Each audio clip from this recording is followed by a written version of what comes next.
একসময় মানস Labuschagne test ranking এ 1 number batsman ছিল, number 1 batsman in the world টেস্টে, কিন্তু আস্তে আস্তে তার র্যাঙ্কিং কমতে কমতে এখন টপ 10-এও প্রবাবলি সে নাই। এর মেইন রিজন হলো ওয়ার্ল্ড ক্রিকেটে এখন যেভাবে লো স্কোরিং গেম হচ্ছে এবং যে পরিমাণ ডিফিকাল্ট কন্ডিশনে টেস্ট ম্যাচগুলো হচ্ছে, এখানে লাবুশেনের মতো ওইভাবে লেথার্জিক অ্যাপ্রোচে ব্যাটিং করলে কিন্তু সাকসেস রেটটা কমে যায়। এখন ব্যাট করতে হবে ট্রাভিস হেড স্টাইলে অথবা স্টিভ স্মিথ স্টাইলে। অ্যাটলিস্ট স্টিভ স্মিথ, তাকে যদি আপনারা দেখেন, সে যেমন ডিফেন্সিভ তেমন কিন্তু সে তার স্কোরিং রেট খুবই ভালো, ফ্রি ফ্লোয়িং ব্যাটসম্যান, সুযোগ পেলে সে কিন্তু বাউন্ডারি মেরে দেয়।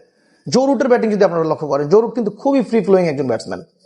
মাঝে মাঝে এখন সে টেস্ট ম্যাচে র্যাম শট খেলে, স্কুপ খেলে, রিভার্স সুইপ তো তার রেগুলার শট। তো এই জন্য মানস লাবুশেনের যে ব্যাটিং স্টাইল, এটাকে চেঞ্জ করতে হবে। He is very talented man, but তার যে লেথার্জিক অ্যাপ্রোচ, মানে যে বলটাকে বাউন্ডারি মারা যায় সেটাও সে লিভ করে, মানে প্রত্যেকটা বল তাকে হয় ডিফেন্স করতে হবে, ব্লক করতে হবে অথবা লিভ করতে হবে। এই জিনিসটা থেকে বের হয়ে আসতে হবে লাবুশেনকে, আদারওয়াইজ অস্ট্রেলিয়া স্ট্রাগল করবে। কারণ ডেভিড ওয়ার্নার চলে যাওয়ার পর থেকে অস্ট্রেলিয়ার আসলে ওপেনিং এর অবস্থা ভালো না, লিটারালি ভালো না। এরপরে talk about Usman Khawaja.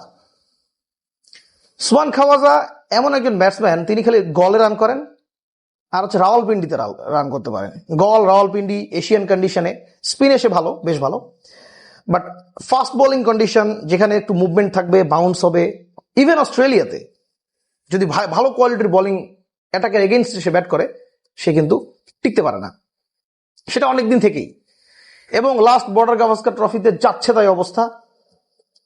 Last WTC ফাইনালে তো সিরাজের বলে যেভাবে আউট হয়েছে, মানে ও একই ফ্যাশনে, সেম ফ্যাশনে বারবার আউট হচ্ছে। ওকে আসলে ক্যারি করা অস্ট্রেলিয়ার জন্য খুবই একটা মানে বাজে সিদ্ধান্ত হবে। এবং উসমান খাওয়াজার উচিত, তার বয়সও অনেক, he is 38 years old probably, তাকে রিটায়ার করা উচিত। এবং আরেকজন প্লেয়ার, তার নাম হচ্ছে জশ হ্যাজেলউড। জশ হ্যাজেলউডের জন্য স্কট বোল্যান্ডের মতো একটা জিনিয়াসকে অস্ট্রেলিয়া বসায় রাখতেছে বারবার। এখন প্রবলেম হচ্ছে জশ হ্যাজেলউডের বোলিং ব্যাপারটা কি, সে কিন্তু সেম চ্যানেলে, একই চ্যানেলে বল করেই যায়।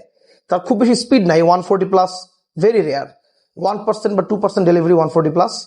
সে 130 থেকে 135-এ, খুব ম্যাক্সিমাম 137-এ বল করে।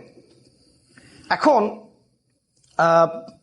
তার যে সেম চ্যানেলে বল করা, এবং he is very tall man, এই লম্বা হওয়ার কারণে সে বাউন্স পায়, উইকেট থেকে বেশ বাউন্স সে আদায় করতে পারে।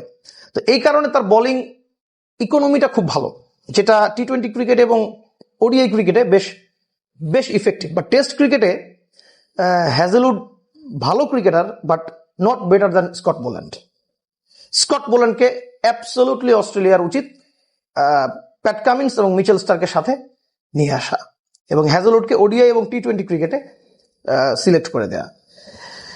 এই হচ্ছে মোটামুটি আলোচনা, যে Australia undoubtedly the greatest cricket team ever, but তাদের ইদানিং কিছুটা প্রবলেমের কারণে, কম্বিনেশনে কিছুটা সমস্যার কারণে তারা সাকসেসফুল হতে পারছে না। এবং সাকসেসফুল না হওয়াটাই ভালো, কারণ আদার্স টিমগুলো একটু কাপ নেক, একটু ট্রফি নেক, এবং ক্রিকেট একটা ব্যালেন্স আসুক, যে সব ট্রফি অস্ট্রেলিয়ার, এটা আসলে দেখতেও ভালো লাগে না।